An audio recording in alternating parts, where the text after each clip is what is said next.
Elle and welcome to another Buhay Decorator. Ang bilis nitong video natin ngayon, hindi ako ulit inabot ng 1 month para sa next episode natin.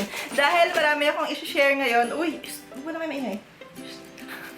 Ayan, yung dalawa sa harap ko habang mag-shoot. Ang gulo, wag lang kayo maingay ah. Tapos, ito yung tripod natin. Ito yung mga organizer ko na hindi ko pa ginagamit. So, dyan ko ngayon, ay, meron pa akong snack.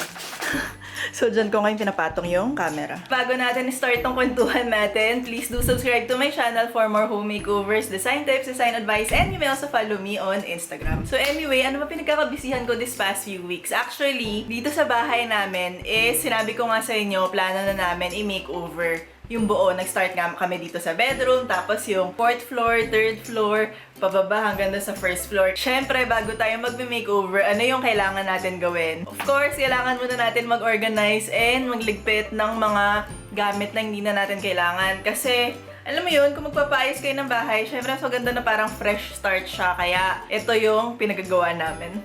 Day 1 ng ating goal para maging medyo minimalist naman. So, ayan, nagliligpit kami dito ngayon. Si Jean ang tumutulong sa akin para magligpit nitong bahay. So, unang gagawin is, hindi ko alam. Ano bang unang gagawin? Na-overwhelm ako. Alam niyo ba yung ganong feeling kapag ka magliligpit ka na hindi mo alam ano yung una mong bubuksang drawer, ano yung una mong i-organize. Ewan ko, confusing siya. Nilalabas namin yung mga gamit sa drawer, lilinisin, tapos yung mga hindi kailangan para doon, dispose. Ayan na yung aming kitchen. Ito, ang kalat. Ito rin. Please, ako sorry, yung plant ko wala na. Wala nang buhay. Naghihingalo na yung halaman. Pero ayan no, ang dami namin gamit dyan. Parang yung mga lumang unan, ganyan, tinambak namin dyan. Kasi hindi nga namin masyadong ginagamit yung 3rd floor. So, hinayaan lang namin. Pero ayoko na yan. Gusto ko na siyang ibaba. Ito rin. Di-dispose na rin. Ano, Bella? Dispose ka na? Nasaan na yung isang i-dispose? Nasaan ka na? Uy, i-dispose ka na rin? Ha? So, mag-start muna tayo sa ref. Ayan, clear na lahat. Kalat nandyan. And yung medyo pantry area namin. Bumili ako nitong mga container na to. Kasi dati, imagine yun, nakakalat lang lahat yan dyan. Huwag niyo pansinin, hindi pa kami nag-grocery. Pero, ayan. Ano lang to? Impulse buying. Nakita ko kahapon. Alam mo yun, kapag nagliligpit kayo, instead na lumilinis, parang kumakalat pa lalo, like exage. Lumito yung luma kong camera. From 2012 pa, binili ko to nung nagbablog pa lang ako. BLOG Vlog. Ayan yung camera ko noon. And ano pa yung mga lumitaw? Ito, meron pala kami nito. Binuksan ko na. Zucchini maker. Para gawing... hindi pala. Hindi siya gumagawa ng zucchini. Tinatanim ang zucchini. Gumagawa siya ng zucchini na magiging pasta-ish. Ewan ko. Something. Ma-try nga to. Ito na siya. Anong masasabi mo sa pag-aayos natin? Para saan yan? Sa YouTube. Ay, may YouTube ka? Ha? Dali, ano masasabi mo? Mainit. Mainit talaga. Makalat. Ba't dumami? Sino mas makalat sa atin dalawa?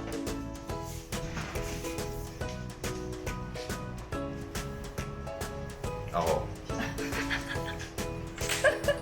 Ikaw naman talaga? Yun nga yung goal namin, yung medyo maging minimalist. Kasi, well, tinanong ko yun, stories ko yun sa Instagram. Parang sabi ko, ano bang tawag doon? Yung medyo minimalist lang. Tapos may mga nag-comment. Ito, pinaka-favorite ko sa nag-comment is, ano daw, minimal-ish. Yan, yung goal natin ngayon, maging minimal-ish. So, yun yung gusto ko kasi hindi ko kaya yung literal talaga na walang gamit, talagang ang linis, parang hindi kaya ng utak ko dahil gusto ko ng visual. Parang gusto ko ng artwork, gusto ko ng konting books, gusto ko ng gamit. Pero at the same time, ayoko ng punong-puno yung mga kalat, mga papel, mga yung drawer na, alam mo yun, yung mga gamit na hindi naman kailangan, ba't pa natin tinatago? Unti-unti, hindi pa rin kami tapos. Obviously, 1 day lang yung ginawa natin na yun. And alam natin, sa totoong buhay, hindi nagagawa ng 1 day yung mga ganyan. Ayaw nga pala yung plant na nakita niyo yung kaninang naghihingalo na buhay na siya ulit. Binuhay siya ni Yusef, nilabas niya sa balcony yung plant. And ngayon, may mga bago nang tumutubo, may dalawa na naman bagong patubo na leaves. Kaya yun, nakaka-happy dahil hindi siya natuluyan. Next naman na ginawa natin, bakit ba ang likod ko? Sorry na, ang dami pumupuna nun, pero hindi kaya ng powers ko. Ito nga hawak ko ngayon to, para lang hindi ko masyadong galawin, pero wala nang pakialam. Bibitawan ko na, ayan, ito na yung hands ko. Anyway, yung next natin is yung budget makeover natin. Tapos na siya, na-shoot na natin siya, and ipapalabas ko na rin siya soon. Ito yung mga naganap doon, nag-shopping ako, tapos ilang days, siguro mga 2.5 days kaming gumawa doon sa unit niya. And, ayun, na-happy ako sa result niya. Ito, panoorin nyo. Nag-shopping ako today para sa isang budget makeover natin, tsaka isa pang project. Pero, na-distract na naman ako dahil meron ako nakita akong mga good deal. Grabe talaga. Wait. Ako may elevator. So anyway. Ayan. Card ko galing sa decor section ng Wilcon. Itong mirror, 3 na yung kailangan ko. Pero bumili ako ng 5. Tapos, meron pa ako isang biniling additional pa. So basically, bumili ako 3 mirror na hindi ko kailangan. Hoarder. Grabe.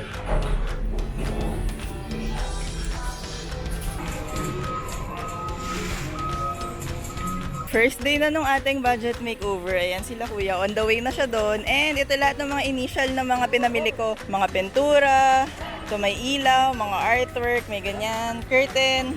So, ilo-load na nila and mauna sila doon. Pero susunod na rin ako in a while. So, ayan na yung mga kaganapan dito ngayon. Actually, dalawa yung sinushoot ko ngayong video. Maliban doon sa, of course, sa budget makeover natin is meron tayong DIY ng how to paint a laminate furniture. So, ayan si Kuya.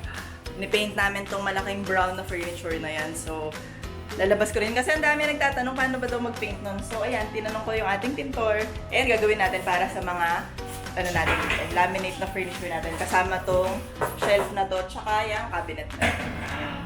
Nandito ako ulit sa Wilcon dahil may mga bibilin pa akong kulang para sa budget makeover natin tomorrow. At tsaka mga ilaw and kung ano pa para doon sa isang project. And gulo.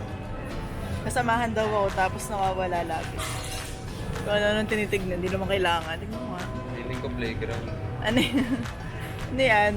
So far, yan yung cart namin, 3. So, hihiwalay namin. Kasi yung isa para sa budget makeover, yung isa para sa project, yung isa para sa kanya. Ayan o, kung ano nung binili. Sasamahan lang ako, biglang meron na siya sariling yung card. Day 2 ng budget makeover dito. So, ano yung mga gagawin dito? Ang dami pa. So, i-shoot na namin yung reveal dito later. Ipapakita na rin namin siya kay Gail sa client. Nag-aayos na lang kami, pero nakita ko na itsura niya. Maganda na siya.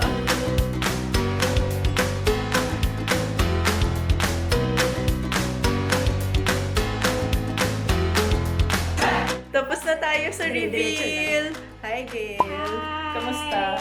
Tungtuwa ako. Super. Buong araw ako hindi kumain. Sabi nga Sobrang niya kaba. nagme-message siya sa akin. Sabi niya, oh my God, hindi si Nura ko, bumabalik ka na. Kasi hindi mo na talaga kaya.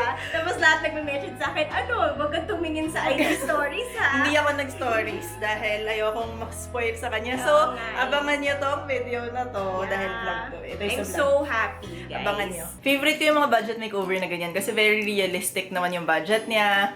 40,000 yung budget niya for that. And at the same time, very challenging kasi gusto kong ma-maximize kahit papano para yung pinakamalaking impact na magagawa natin dun sa budget niya na yon. And ayun, so hopefully masundan at masundan pa natin yung budget makeover. Kung gusto nyo malaman kung paano kayo pwedeng masama sa budget makeover, meron kaming criteria, ilalagay ko na lang doon sa baba. Isa sa mga next na content natin is yung online shopping haul. Excited akong i-shoot yun dahil ang dami kong pinamili. Hopefully, actually kailangan ko nang i-shoot. Hindi ko nga alam kung magagawa ko siya later or tomorrow. Pero latest na yung tomorrow. Meron pa ako inaantay. Sana umabot siya dahil ang ganda naman naiwan. Pero ito yung ginawa ko ng isang gabi. Dumating na yung mga ibang in-order ko para dun sa ating online decor haul. And sobrang gusto ko na silang i-open. Nako-confuse ako kung i-open ko ba sila or dun ko i-open sa video natin for the haul. Pero like, natitempt na talaga ako. Ito yung mga ibang box ko. Tinanggal ko na sa plastic yung iba. Tapos, meron pa ako dito. Ang ganda. Ayan, na-excite na ako. Binuksan ko na. Meron pa ako dyan. Tapos, ito na yung iba. Takpan natin yung address. So, may isa akong bubuksan ngayon dahil ito, kailangan ko na talaga siyang makita at matesting. Dahil, ang tagal ko na naghahanap nito. Yung parang label maker, yung vintage na label maker. Ayan, papakita ko dyan yung sample nung ginagawa nila. Kasi gusto ko lagyan yung mga ibang bottle namin. Kuwari, sugar, salt, ganyan. Ang mga kaartehan lang. And bumili ako nito, plus itong mga iba-ibang color na pinaka-label niya kung saan siya masusulat. Kaya iti-testing natin siya ngayon. Hindi ko alam kung paano siya gumagana. Dito sa label maker na to, may kasama ng black na tape. And ito yung binili ko, iba-ibang color syempre. Hindi ko alam saan ko ito gagamitin. Hindi naman ganun kadami yung kailangan ko lagyan na label. Sayang lang, nandiyan na, i-ship na rin eh. Testing natin sila. Kaya orange muna. Pinaka hindi ko favorite. Una, hindi siya sumusulat dahil mali pala ako. So, ginawa ni Yusef, actually, sabi niya, kailangan ko daw diinan. Ganyan kasi kami. Dahil dati, oo, meron daw sila ganitong label maker. So, ano lalagyan natin na label? Si Christmas, lagyan natin na label. Gusto mo? May back to. Talaga? Dapat meron. Or hindi ko Eh, look, alam. mas mura yung binili ko. Actually, maraming option ito. Binili ko yung pinakamura. Wait.